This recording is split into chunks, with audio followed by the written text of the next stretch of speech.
হুঁশিয়ার সাবধান। আমার বোনকে মারলো কেন? আমার বোনকে মারলো কেন?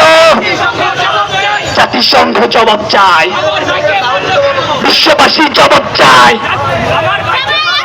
আমার ভাইকে মারলো কেন? বিশ্ববাসী জবাব চায়। আমার বোনকে মারলো কেন?